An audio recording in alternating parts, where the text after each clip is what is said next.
says she wants to get some records by the status quo. Oh yeah. Oh yeah. I didn't want to hurt you. Oh yeah. I didn't want to hurt you. Oh yeah.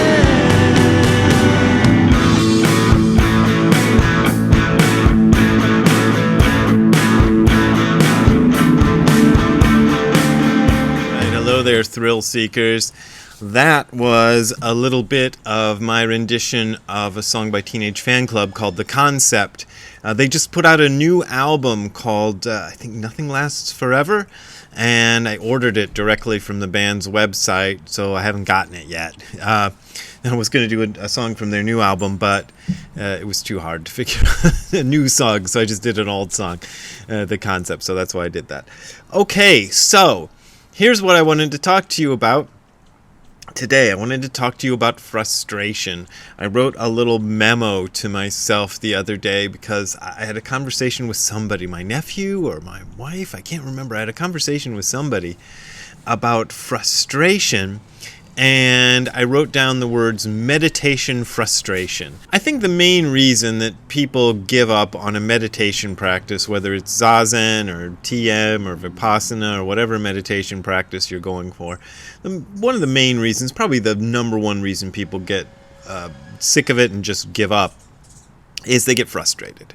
You're sitting there meditating and you want it to be peaceful and blissful and all these things you've heard about and have mindfulness, and you might want an awakening experience or something, and it doesn't happen. And you keep doing it over and over and over, and you go to these meditation classes and you listen to the tapes and you do whatever you're supposed to do, and nothing happens. I don't really go for the ones that give you tapes to listen to or talks to listen to while you meditate. I don't really think that's a great idea, but people do it. Anyway, nothing happens. You get frustrated with it. You get frustrated because the experience of the meditation doesn't match up with what you think the experience of the meditation should be. The thing is, though, this is the whole point.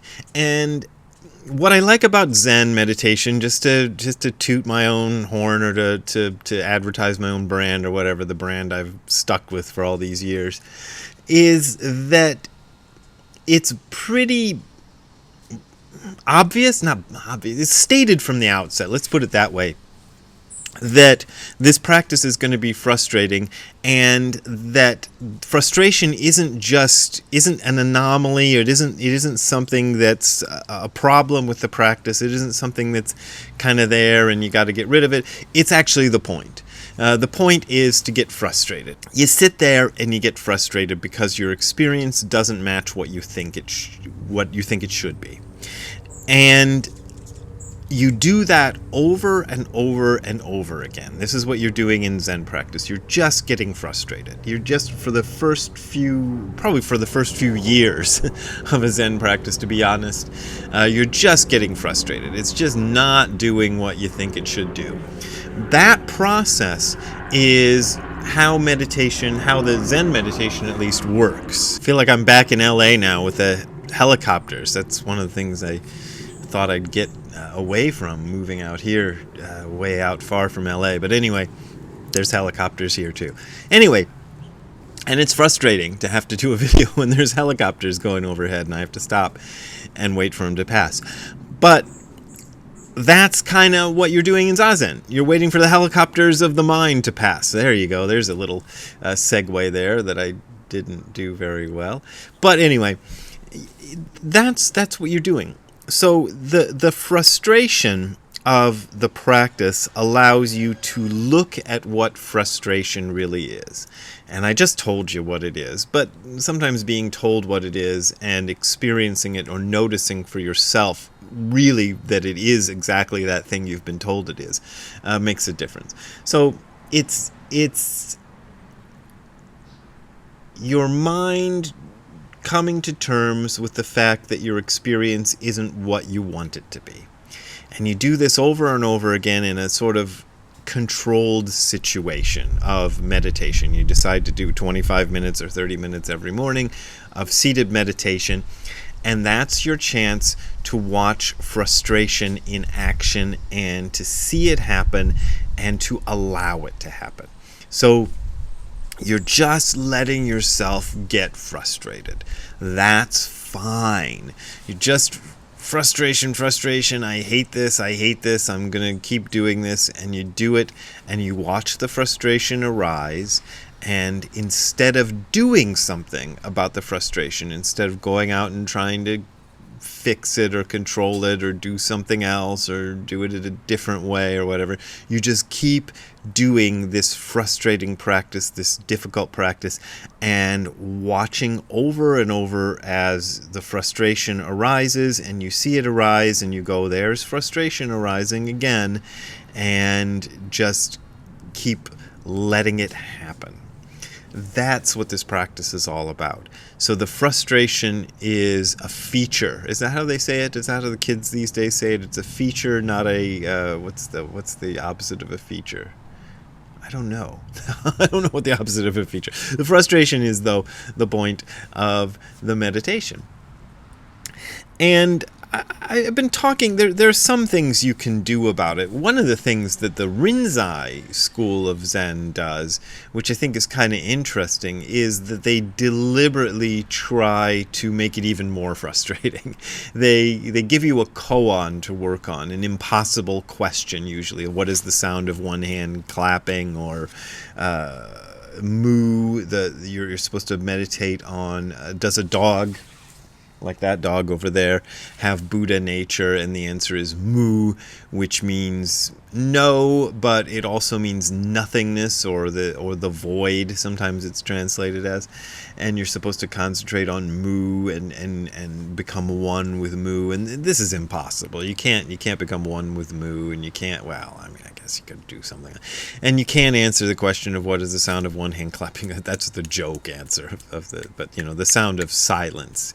The koan I heard from my teacher, I heard a few from my first teacher. My first Zen teacher had studied Rinzai Zen for a time, and he told me one which I've talked about on this channel before. It goes like this: where was that sound before you heard it? After you heard it, where did it go? And sometimes I would think about this koan during Zazen. Now, I wasn't doing Rinzai style Zen where I was trying deliberately to penetrate the koan, just get really into it and all that. But it came up from time to time, and of course, there is no answer to that question, or there are several answers.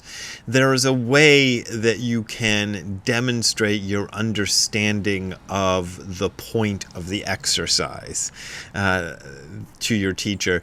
And sometimes teachers will accept that as an answer to the koan. But there's no my second teacher, my Japanese teacher, Nishijima Roshi, when I talked to him about that koan, he said, well, that's easy. Before you snapped your fingers, there was no sound. When you snapped your fingers, there was sound. And after you snapped your fingers, there was no sound again. Just a straight answer, just a straight forward answer. And of course, that's a perfectly good answer, and it's also a way of demonstrating that you understand the point of the exercise. So I'm giving a lot of stuff away. So if you're studying Rinzai Zen, you shouldn't watch this video. So go unwatch this video if you're studying Rinzai Zen. But anyway, in the Rinzai school, the idea is to work that frustration up until it just goes, until it blows up. And then you're supposed to have an awakening experience. And I've never done that sort of practice, so I don't know if it really happens. I know some people can get kind of messed up by that practice. What do you see out there, Siggy? Oh, it's a cat.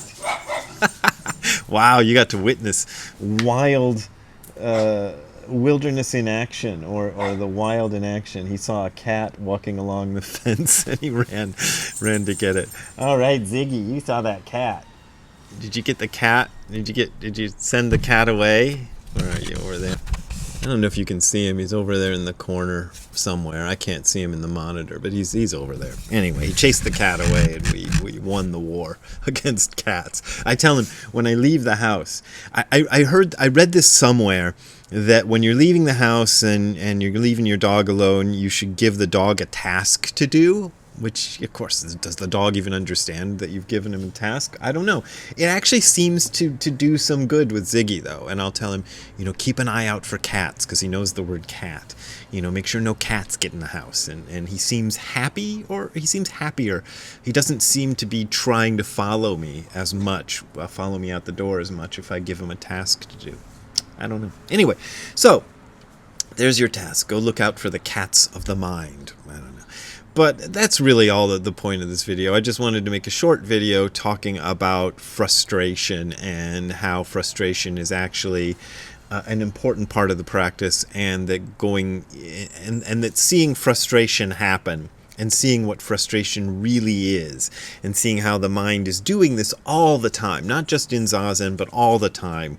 When you're at work, when you're having a conversation, when you're doing this or that, they're always running up against this thing of, it should be this way, but it isn't this way, and life isn't like I think it should be. That process you get to do in a controlled environment during your morning and evening Zazen, and you see it happen, and that helps. And that's actually part of the process. So there you go. That's pretty much it.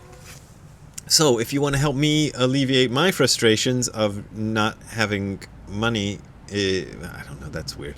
Go to the URL that you're seeing on the screen below, which is hardcorezen.info/donate. That is hardcorezen.info/donate. That's how I get most of my living. Really, I'd say 90% or something. It's crazy amount of my income comes from your donations. And most people are donating $1 and $5 or whatever, not big donations, but those really help.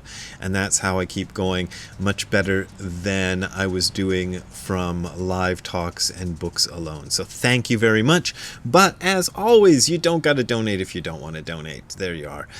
So we will see you next time. Have a good time all the time. Don't let frustration get you down.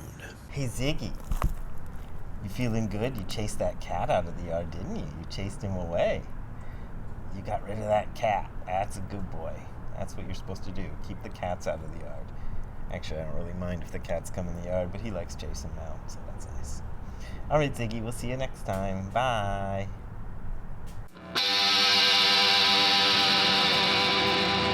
She wears denim wherever she goes. Says she wants to get some records by the status quo. Oh yeah. Oh yeah. Says she won't be forced against her will. Says she don't do drugs, but she does the pill. Oh yeah. Oh yeah. I didn't want to hurt you. Oh yeah. I didn't want to hurt you. Oh